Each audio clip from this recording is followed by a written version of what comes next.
For weeks, the house next door had fallen into a strange silence. The once bright flowers Emma lovingly tended wilted in their pots. No porch light flickered on at dusk, no sound of laughter or clinking dishes drifted through the evening air. Emma, my warm and kind neighbor, had always greeted me with a smile and a wave. But one day, she vanished. No goodbye, no explanation. Just gone. At first, I thought they might have gone on a trip. But days stretched into weeks, and the quiet began to feel heavier. The car in their driveway hadn't moved. I found myself watching their house more than I should have, hoping to see a sign of life, something to ease the knot in my stomach. Then it happened. One late afternoon, I heard an engine hum. I peeked out from behind the curtain and saw their car pull in slowly. Relief washed over me, until I saw only one door open. It was Thomas, Emma's husband. He stepped out, alone. His shoulders were hunched, his face tired and pale. He looked like a man carrying something he couldn't put down. I didn't wave. I didn't move. I just stood there, frozen, my breath caught in my chest.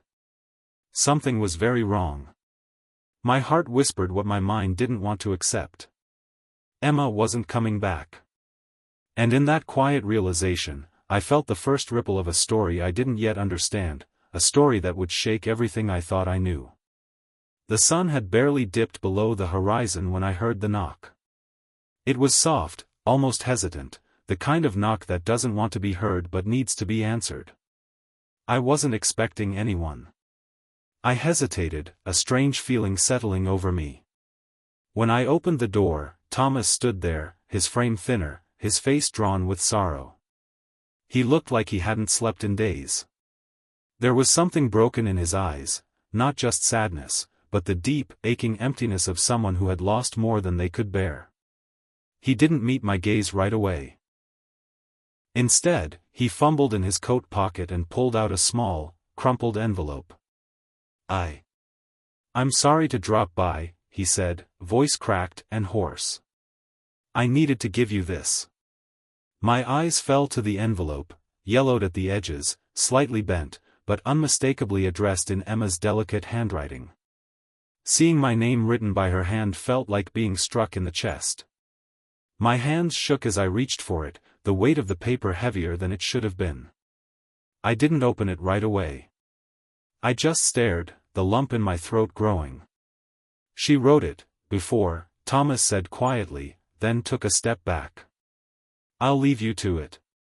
As he turned and walked away, the silence that followed was deafening. I knew, even before reading it, that whatever was inside this envelope was going to change everything. I sat alone at my kitchen table, the envelope trembling in my hands. With a deep breath, I slid my finger under the seal and unfolded the letter. Emma's handwriting danced across the page. Gentle, careful, and heartbreakingly familiar. If you're reading this, it means I didn't come back. The words hit me like a wave. I could hear her voice in every syllable, soft but certain. I blinked hard, but the tears came anyway. I didn't want to burden anyone, least of all you. But you were always there, the one who brought me soup when I was sick, who left those little yellow flowers on my porch every birthday. You made me feel seen. Like I mattered. I pressed the paper to my chest for a moment, her warmth lingering in every word. I told Thomas everything. About the diagnosis, the fear, the days I didn't think I could get out of bed. He was strong, but he's never been good with feelings. I asked him to come to you, not for me, but for him. He doesn't know how to grieve. Please, just be kind to him. The letter ended simply. No dramatic goodbye. Just Emma, being Emma, thinking of others, even in her final days. As I read the last line, my tears fell freely. Her request wasn't for sympathy. It was a plea for compassion, a final gift, not just to Thomas, but to me too. The next evening, I found myself setting the table for two. I didn't overthink it, I just cooked. Something simple. Something Emma loved. Her favorite lemon herb chicken with roasted potatoes.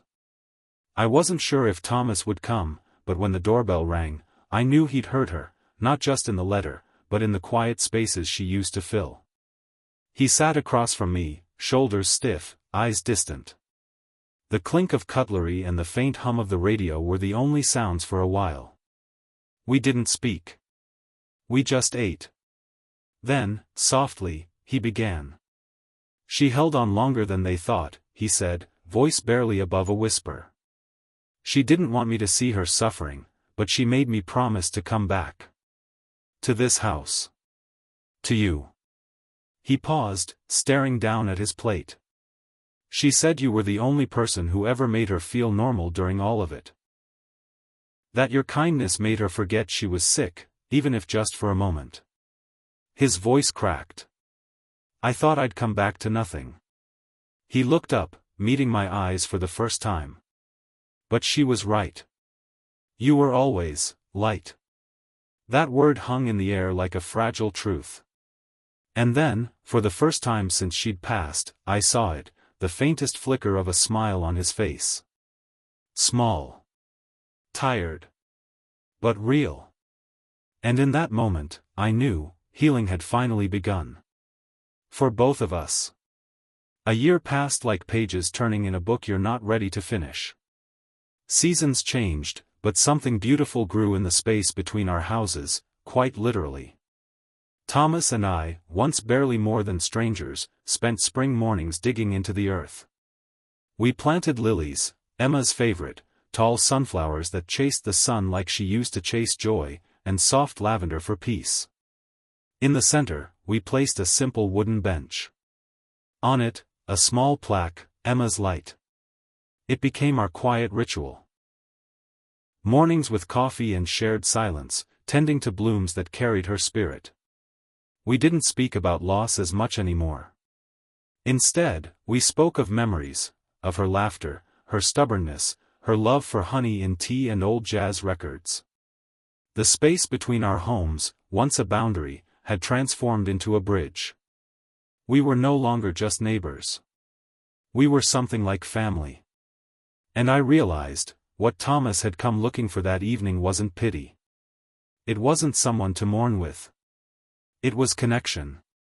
A thread to the woman he lost, and to life beyond the grief. And somehow, in giving him that, I found something too. Purpose. All because one woman, even as she faced the end, believed that kindness could outlive her. She was right. And now, whenever I sit in that garden, I feel her presence in every petal, every breeze, a gentle reminder that love, when shared, never truly leaves.